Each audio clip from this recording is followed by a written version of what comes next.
"Good day, old mother," said the king's daughter. "What are you doing there?" "I am spinning," said the old woman, and nodded her head. "What sort of thing is that rattles round so merrily?" said the girl, and she took the spindle and wanted to spin too. But scarcely had she touched the spindle when the magic decree was fulfilled, and she pricked her finger with it. And, in the very moment when she felt the prick, she fell down upon the bed that stood there and lay in a deep sleep. And this sleep extended over the whole palace. The king and queen, who had just come home and had entered the great hall, began to go to sleep, and the whole of the court with them. The horses, too, went to sleep in the stable, the dogs in the yard, the pigeons upon the roof, the flies on the wall. Even the fire that was flaming on the hearth became quiet and slept. The roast meat left off frizzling, and the cook, who was just going to pull the hair of the scullery boy because he had forgotten something, let him go and went to sleep. And the wind fell, and on the trees before the castle not a leaf moved again. This is a No Fear podcast. We know what scares you. I'm Matt. I'm Mel. And I'm Lisa. And this is the No Fear Cast, the podcast where we dissect horror and all the things that scare us. This is Season 4, Episode 3, and we are diving into the dark world of the fairy tale.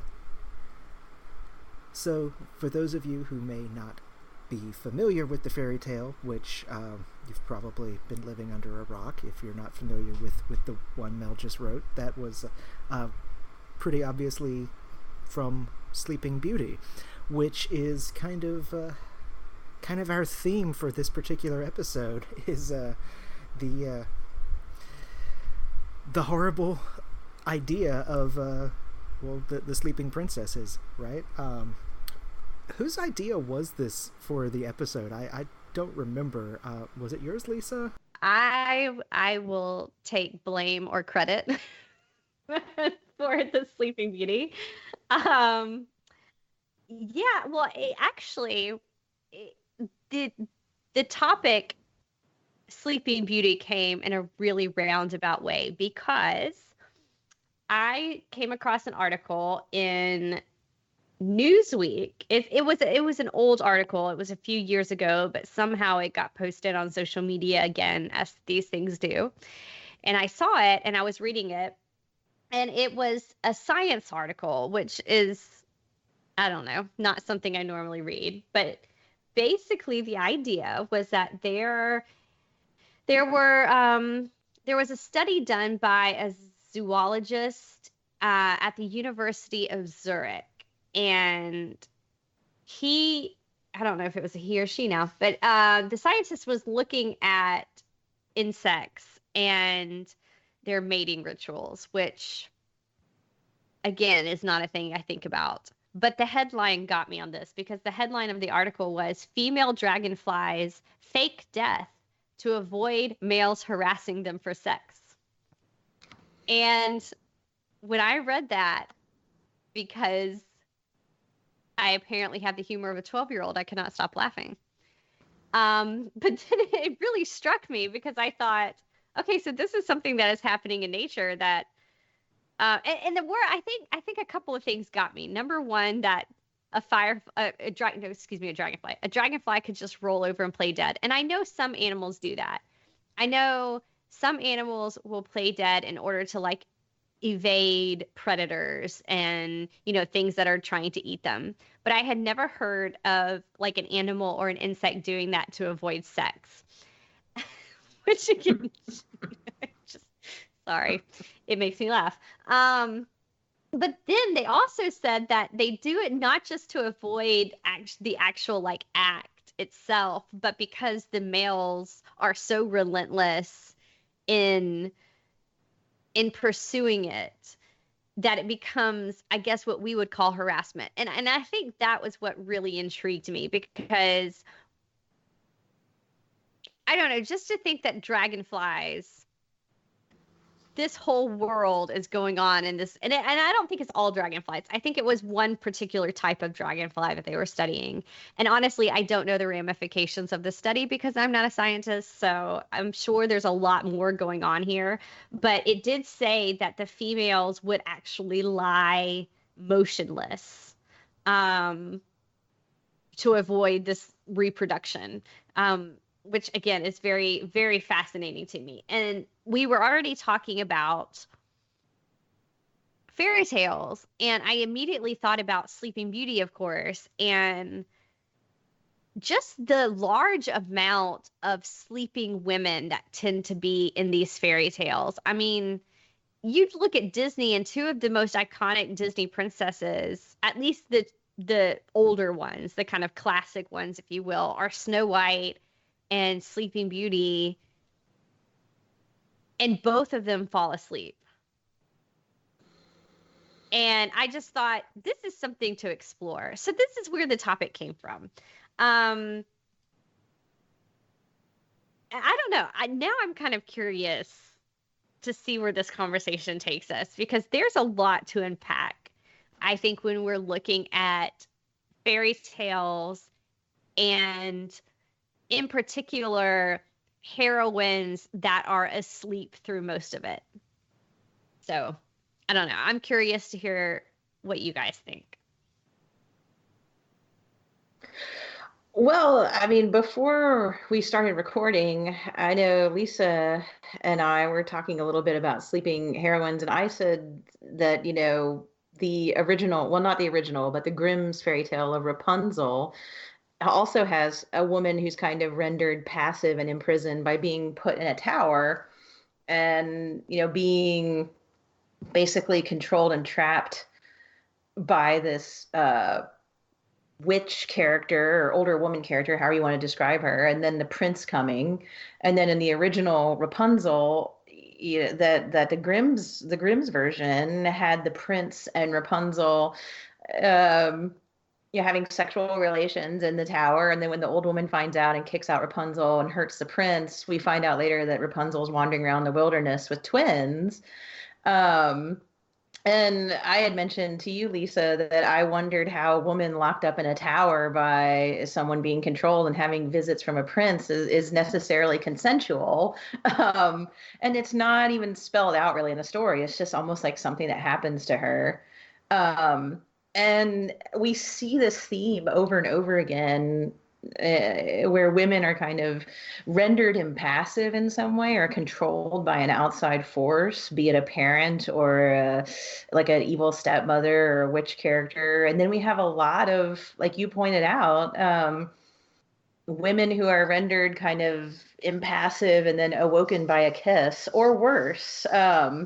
I don't know. Do you guys think this is the right time to talk about the actual original Sleeping Beauty story?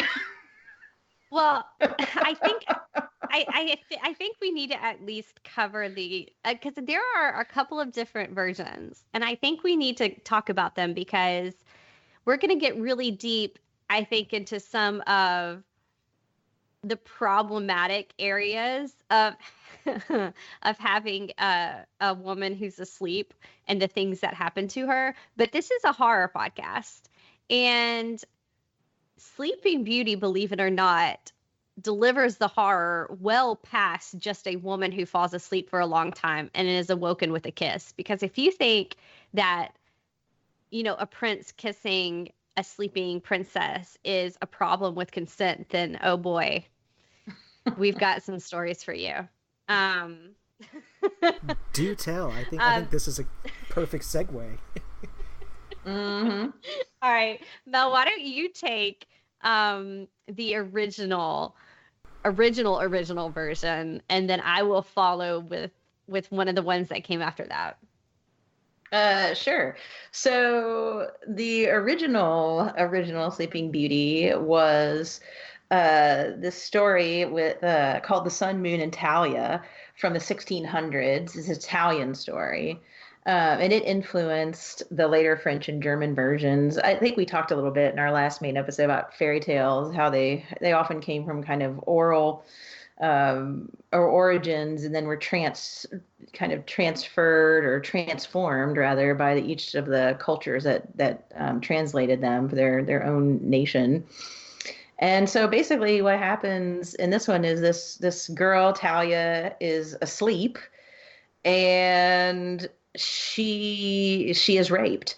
And the actual quote that I think you provided for us here, Lisa, is, crying aloud, the king beheld her charms and felt his blood course hotly through his veins. He lifted her in his arms and carried her to a bed where he gathered the first fruits of love. And I'm going to leave out the next part you put because I don't want to have an explicit rating on this podcast, but then she wakes up because she gives birth to twins, which is extremely disturbing. And if you think about that kind of coursing through later versions, even if they're not exactly like that, I mean, it does, like you said, it takes the idea of consent. I mean, it expands on this idea of consent that's still present in later versions. But I'll pass it on to you now, Lisa, to talk about its kind of transformation. Yeah, I don't know.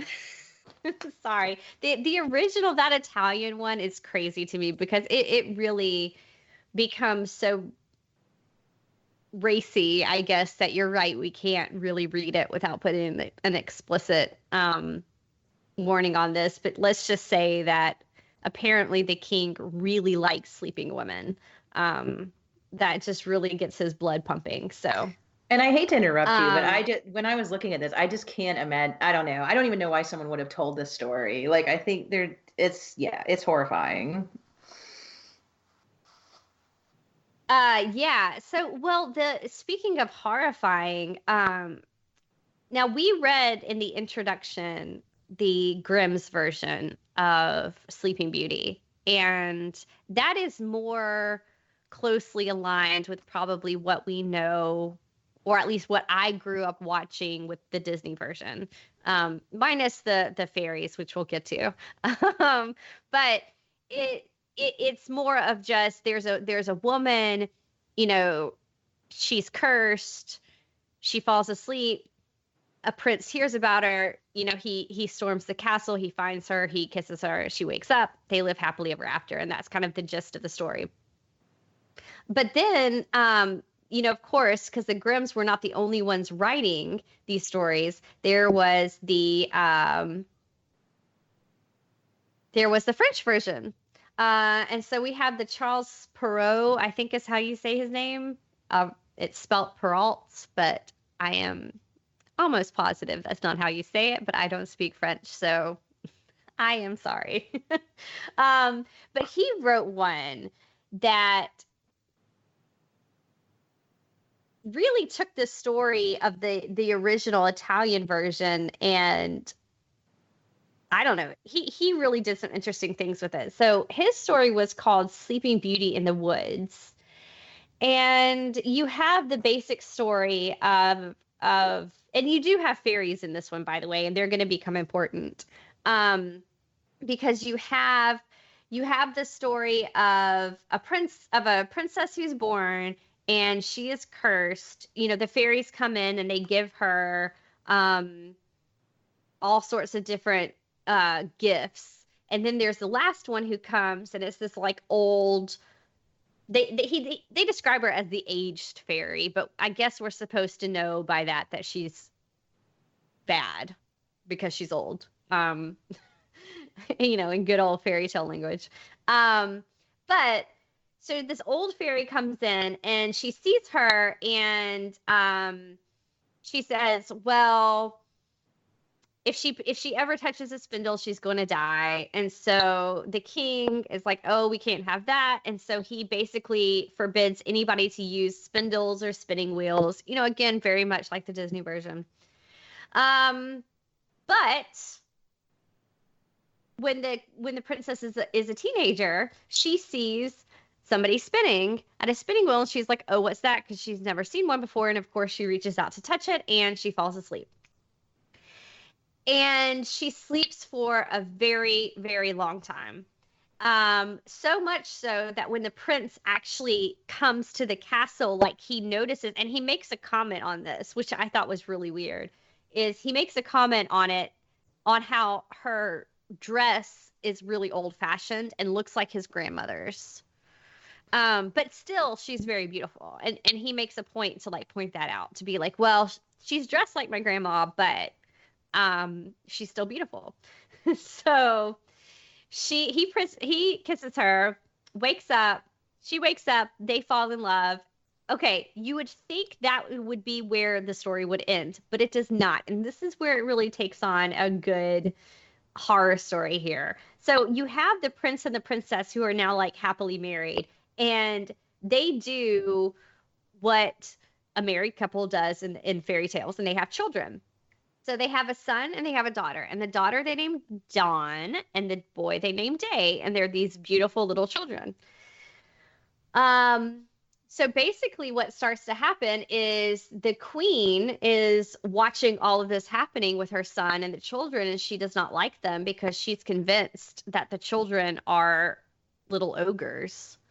I'm really unclear about how that happens in the story, but it does. Anyway, what happens is essentially the king dies, the prince goes off to war, and it's just mother-in-law and daughter-in-law and the two angelic little children in the castle. And so the queen decides, you know what I really want right now? I would really like to eat my granddaughter for dinner. And so she tells the basically her chef, she says, this is what I want. And she says, I want to eat my little daughter, my little granddaughter. And so they go about that they're going to do this. And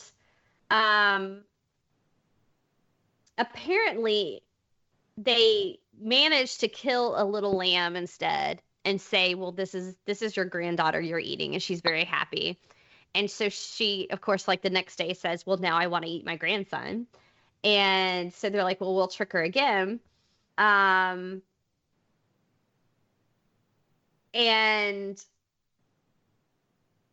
basically what happens is they think that they have like tricked her, but of course that's not what's going to happen. And anyway, it's very odd. I will just say that. I will never fully understand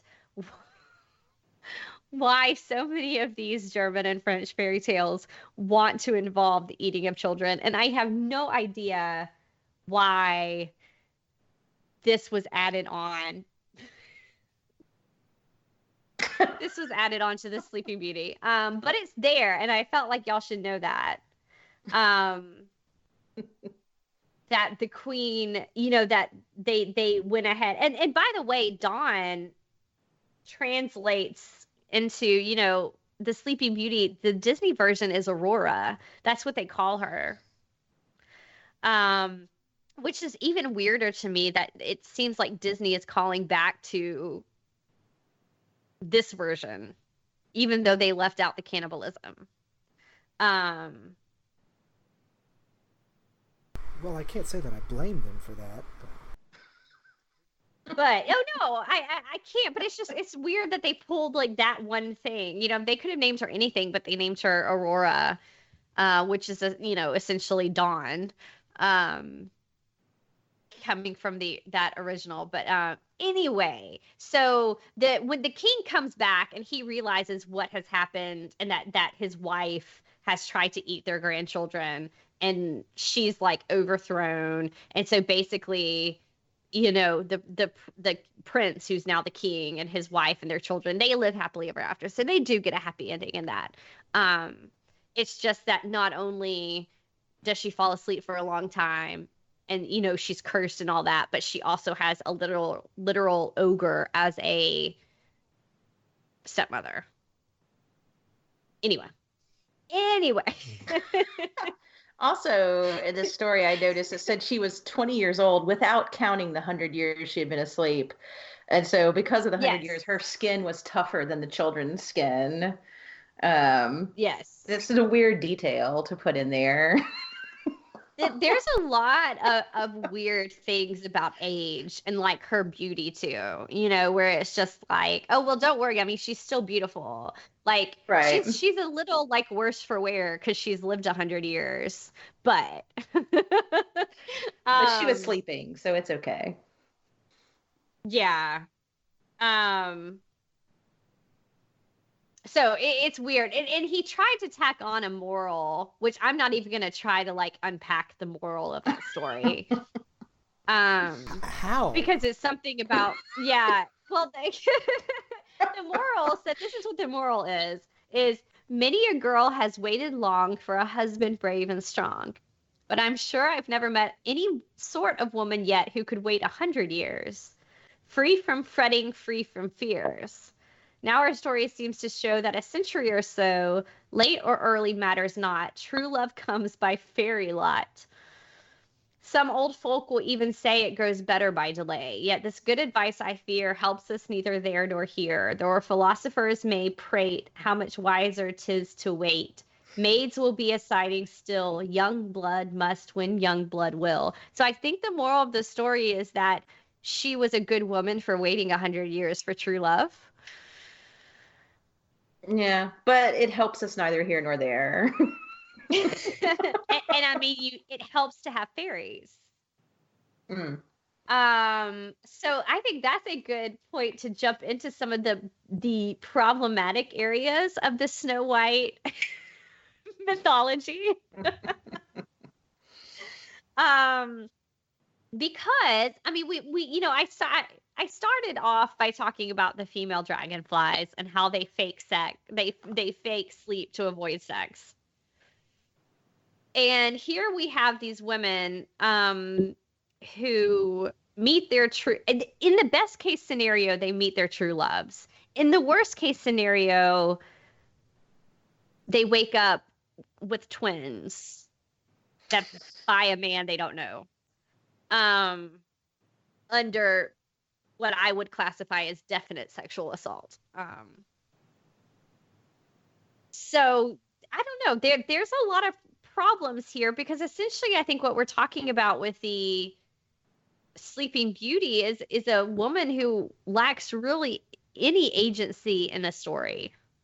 Yeah, I mean, if you look at the Disney version, I was reading some articles that kind of counted up just even the dialogue or the number of lines certain characters have, and the fairies and the three fairies and Maleficent have more lines than Sleeping Beauty, even though the movie is purportedly about her. So you have a heroine who doesn't really have a whole lot to do or say other than prick her finger and be rescued by the fairies or Philip, or the fairies and Philip, depending upon how you interpret that end.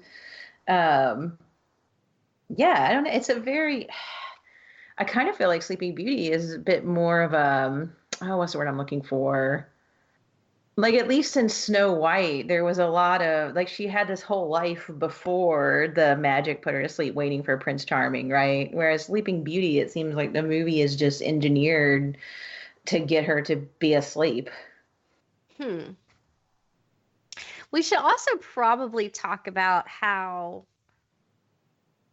because if we're talking first, because we could talk about the other female characters, because there are other female characters in the story. But if we're just talking about the Sleeping Beauty character, about how she falls asleep too, because in all of these stories, and this is one thing that had always bothered me, is in an attempt to avoid the curse, her parents get rid of all spinning needles and protect her to the point that she doesn't even know what one looks like. Right. Sometimes she's even sent away and doesn't even know who she is. Right. And so the idea is that lack of knowledge, like keeping her deliberately in the dark is one of the things that it leads directly to her downfall, to her falling asleep. Whereas maybe if they had just, I don't know, I mean, I guess you wouldn't have a story then, but if they had just told her like, hey, look, if you ever see one of these things, run far away because you're cursed. But she never seems to know that. No, if you're cursed, you're gonna eventually like hurt yourself on it anyway, even if you know, right? I mean, it kind of seems like a catch-22 to me. I see what you're saying, and I always in stories don't. I'm always like side against secret keeping, especially by parents trying to protect their children. But it's kind of like, oh, she won't be able to understand. She won't be able to protect herself. We must protect her, right? But I mean, even if she knew, I feel like. Because in the Grimm's version and the Disney version, and even to a certain extent in the French version, she's almost like pulled to the spinning wheel by this curse, by the magic of the curse. Um, Well, so and yeah, usually there's an old woman. There's an old woman who kind of brings her in, but we're to assume that the old woman is the old fairy, right. kind of in disguise. I mean that, yeah. Which is another kind of So you're terrible. right. Oh, go ahead. And well, I was can we even talk about the fact that she was, I mean, that it's a spinning wheel anyway? yes. Oh, you mean domestic labor, as in Yeah. the domain of women? I say that not Yes. seriously, but yeah. I don't mean that like No, that's something I believe, but yeah, that's I think that's pretty apparent from the fairy tale. And it's also kind of a class thing too, because somebody would be doing her spinning for her as a princess, but she's gonna, hurt herself on this symbol of domesticity too. Well, you could almost see it even as a metaphor for purity, and I don't necessarily mean sexual purity, but just purity in general. Of, it is a working class thing that would also, like, she's supposed to prick her finger, like literally draw blood, even if it's just a drop of blood. And I mean, that idea of purity is such a big thing in fairy tales in general that I can't help but point that out. Yeah. Well, and in a strange way, because Mel, you had connected this earlier to Rapunzel and kind of the idea of being imprisoned. But isn't that what allows them to kind of stay this like pure, I hate to say it, but almost kind of a pure, like vacant vessel, because nothing can touch them. I mean, if she's asleep in a tower or in a castle for 100 years under a magic spell, like, okay, her skin might get all weird and leathery, according to the French version, but tough, I guess, tough skin. Um, but I mean, she's staying that kind of pure, innocent version of what she needs to be, and the same thing with Rapunzel. I mean, she's literally kept away from the world. So not only is she not learning about the dangers of the world, but she's also staying. I mean, maybe that's what makes them be because I can't get away from the moral of the story that was added on to the French version, and this kind of idea that, I mean, she was the good wife. She was the good girl. And part of that is because she was able to have been kept pure for so long. Until the acceptable partner comes along. Yeah, I mean, it's Right. almost like the whole point of these women is to remain captive and pure until they can kind of be like activated by the proper partner. In which case they marry them, and then the whole point as you go to the French version is to reproduce, to make children, right, to become king and queen and make children, and then you protect those girls, and then they meet someone, and then they reproduce and become king and queen. I mean, it definitely keeps the royal bloodlines going. Well, And Yeah. that's what I mean, if you talk about, if you want to get really down into it, but the idea of, with, even though we've been talking about purity and staying pure, um when you said the word activated, I couldn't help sorry, that's funny. But I couldn't think but go back to the original Italian version where Sleeping Beauty is woken up by her two twins, because in that case she literally is activated. I mean, it's like she's not woken up by true love's kiss. She's woken up by, okay, now you got to be a mom. Right. Like, you fulfilled what you were supposed to, you've had your children, now wake up and take care of them. um Before that, she didn't have to be awake, which I think is the really disturbing, you know, right. underlying movement to that. Yeah. Okay, so it's gotten a little better over time. Yeah. um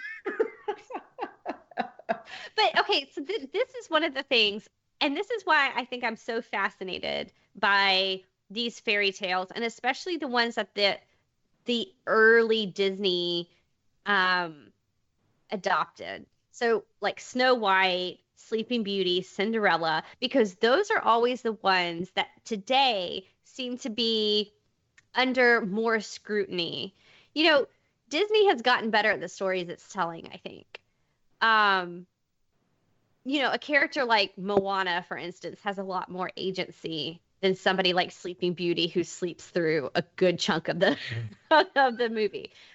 I don't think we can argue that. But I've heard a lot of people criticize those films, saying, oh, they're not sending the right message because it's just all about, like, being passive and waiting for, true love. But Mel, I know you had come across some really interesting things about how Disney's Sleeping Beauty, and not even talking about what they've done with Maleficent more recently, but like their original cartoon movie of Sleeping Beauty, how it might not be um as kind of backwards as we think it might be, that there might be an accidental kind of feminist message in there.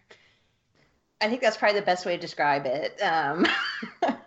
Yeah, one of the articles I stumbled upon was it's from 2014. It was on Tor.com. It was written by Lee Butler, and it says how Sleeping Beauty is accidentally the most feminist animated movie Disney ever made. Um, and so the article starts out by accepting, this idea that yes, this way of looking at it may have some folks that disagree with it, but I thought it was a really interesting argument, because what Butler kind of says is that even though the movie is about, the evil fairy who didn't get invited to the party, like the Grimm's fairy tale, Maleficent putting a curse on her. The three fairies, was it Flora, Fauna, and Merryweather, are also main characters. So they try to mitigate the curse. They try, even though it's comical at times, they do try to protect Aurora. Um, and when Aurora spends most of the movie asleep, it's the fairies that are helping the prince. Like, I had forgotten that the fairies got the prince, rescued him at one point. The fairies help him when he's fighting against Maleficent. And so kind of the way this article ends up is that if you didn't have the fairies, it would be more problematic than if you do. Because with the three fairies, you have these three women who are being entrusted with the protection of this person, Aurora, and when she does fall asleep, they're the ones, in a way, like, none of this stuff would have happened, in this interpretation at the end of the movie, if they hadn't been there to help. And so in her mind, the movie comes down to kind of Maleficent's quarrel, not with the parents or Sleeping Beauty, but with the fairies. That I guess there's something going on in fairyland amongst these four women, and they're kind of using these human characters in this back and forth. Um, so, she admits that some people might argue that because the fairies aren't that great at parts of their job and because of the comical aspects of them, that maybe this argument isn't as strong as it could be. But it got me thinking. It definitely got me thinking about how Maleficent's character is kind of interesting, especially in how it's been revisited now, but also the fact that, you have a majority of women in this movie in 1959, and it's a majority of women speaking, and they're pretty much like always dealing with each other. Philip is just kind of the person that the fairies use to get Sleeping Beauty out of her sleep, I guess would be the best way to put it. Well, I like that reading of it. I mean, I really do because I mean, The fairies were always my yeah, favorite because part when as a you look kid. at Yeah. well, no, they were, and I mean, yes, they are fun to watch. One of my favorite scenes, maybe of all the Disney movies, is when they are trying to bake the cake and then trying to make her dress, and it's the make it pink, make it blue, and they just end up with a big mess. I just adored that scene as a kid, um, and I still love it. But looking back at it now, you're absolutely right because there is something really wonderful about the fact that really the three heroes and using that term as who are the characters who are the protagonists and really move the story forward. And you're right that it's not Prince Philip. I mean, Prince Philip is the love interest, and Prince Philip has to be there, I guess, to wake her up. But kind of like the prince in Snow White, the prince doesn't really do anything except ride a horse and kiss a princess. I mean, really, not that much. I mean, he shows up and he's handsome and he's heroic, but that's all he does. And really, when you look at who is the protagonist, or in this case, who are the protagonists who move the story forward and move the plot forward, and it's absolutely the three fairies. And the fact that, I mean, they're magical, but their magic doesn't really help them.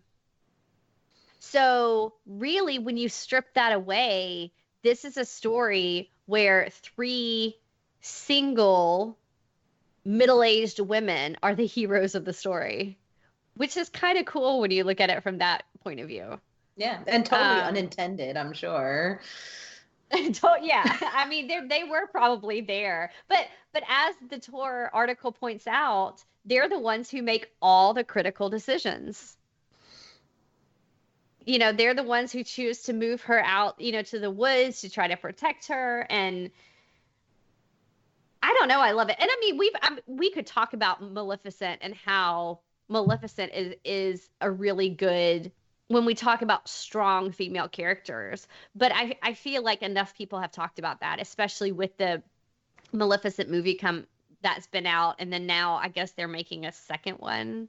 Hmm. Um, so yeah, I mean, we could talk about how she's such a great character, which is fine too, but I'm much more interested in talking about how Flora, Fauna, and Merryweather are equally strong female characters. And that's kind of exciting to talk about. Yeah, I mean the king and the kingdom and Aurora the baby are kind of almost like the battleground between Maleficent and the three fairies in the original. Because you have the fairies trying to mitigate what Maleficent did, which is also kind of going back to the Grimm's fairy tale. I mean, one of the things in the Grimm's is, some of the stuff I read about is like hospitality was pretty valued, and so part of the fact that they left out that 12th fairy, and she got so pissed off.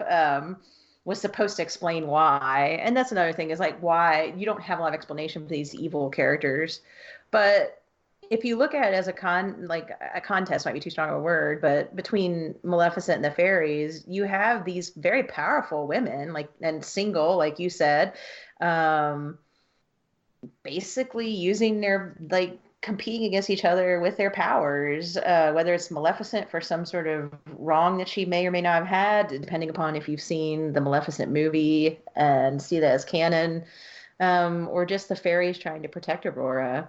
Yeah, I think it definitely puts a spotlight on women characters that I don't think we would typically think of as being like powerful or having agency in a fairy tale. Like if I just say fairy tale, we think of the princesses or we think of like really kind of disturbing stuff happening, with children as stepmothers. But the way Disney's Sleeping Beauty shakes out is it's about those four women. And this article definitely got me thinking about the movie in really different ways than I had before. kind of want to go back and rewatch it now. I tried, but it wasn't up on Amazon Prime. Like I couldn't rent it. They're waiting to roll out that Disney Plus. Yeah, that's you what stole I think my they're comment, doing. Lisa. I think that's exactly what they're doing. Sorry. Oh, no. I will say this about Maleficent, and I know this has been talked about a lot, so we don't have to like really go into it. But I appreciated. I had not watched it when it came out. I watched it when I knew we were going to do this series, and I really appreciated the backstory that they gave her, because it was compelling and it was realistic and it was kind of human. And it also played off of that idea of sexual assault that's all over the fairy tales, but not dealt with in the ways that they did in the movie. And so, like I said, I know a lot of people have talked about it, so we don't have to go into a great amount of detail. But I thought that was an interesting like rewrite or review, I guess, like another look at some of these themes that we've been talking about, but in a like dealt with in a more like, I guess, I don't know, like realistic manner, I guess is what I'm trying to say. Like, it's the repercussions of it are dealt with as opposed to the character just sleeping until someone wakes him up. Yeah, I mean, Mel, like you've been talking about with the Maleficent, I like the way modern writers are taking new looks at some of these older stories. And I mean, because one thing we haven't talked about, which is probably important to go ahead and say, is that we're looking at it through 2019 eyes. And when these stories were written, things were very different, and expectations of like marriage and motherhood and, what a woman lived with and what she could expect from her life. I mean, it was so different. You almost can't even really make the comparison, but I am really interested to see how writers will do that. We'll kind of dig deeper and look at it in a new way, I guess, is what I'm trying to say. This is probably a good time to mention, and we won't go into detail with this, but Stephen King wrote a book with his son, Owen King, called Sleeping Beauties, which does kind of, I think, a fun little twist on this Sleeping Beauty myth, because it's about, I won't spoil anything. I'll just say that all the women are asleep. And so it's a story basically of the men who are awake.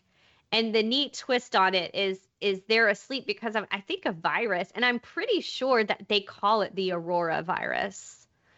So that's kind of a nice little play on everything we've talked about tonight. But one of the things that happens is that if they're awake, if they're woken up, they're kind of these zombie-like creatures. The women are. And so again, that's kind of the play on what happens when you wake one of these sleeping beauties. And I mean, look, it's a long book, like most Stephen King books. So there's a lot going on, and I promise, I mean, it's worth a read. I thought it was fun.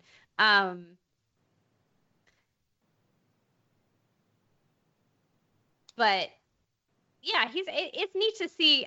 Fairy tales and horror go hand in hand, and so it's kind of fun to see what he does with it. And also, Anne Rice, another horror writer, did a book series on the Sleeping Beauty kind of mythology. Although I'm pretty sure that was under her erotica. So I don't know. Depending on what you're in the mood for, you can see what Stephen King or Anne Rice did with that. But I don't know. It's really interesting. I'm curious to see what future writers will do with this topic. All right, this is just a reminder that your co-host, Lisa, that's me, and Mel, wrote a book. We wrote a book called Monster, She Wrote. You can satisfy your craving for extraordinary authors and exceptional fiction. Meet the women who defied convention to craft some of literature's strangest tales in a new nonfiction book. So this book was released September 17th. So by the time this podcast comes out, you can come out and go to your local bookstore and buy the book. And we hope you do, because we're really, really, really excited about it. But you can also get it online by going through the Quirk Books website. We are going to a few cities with this book. Hopefully we'll add some more. But coming up, we'll be in Collierville, Tennessee on September 22nd. September 28th, we'll be in Gulfport, Mississippi. And coming up in October, we're going to be at Salem Horror Fest. So hopefully if you're near one of those places, you can come find us, come say hello. And I'm hoping we'll add some more cities and some more dates to that so that we can meet more people with this book. That would be great. Because you know what? We really doing this podcast is a passion project for us. And we do it in part so that we can connect with our listeners, who share the same passions that we do. So kind of with that in mind, we would love to hear from you. We're at No Fear Cast on Twitter and Instagram, and we also have a Facebook page. If you'd like to contact us by email, you can send us an email at nofearcast@gmail.com. If you love what we're doing, consider supporting us on Patreon and get access to exclusive content, or simply rate and review us, which is entirely free, but it does help other listeners find us. Thanks for listening, and we will be back in 2 weeks with a brand new episode.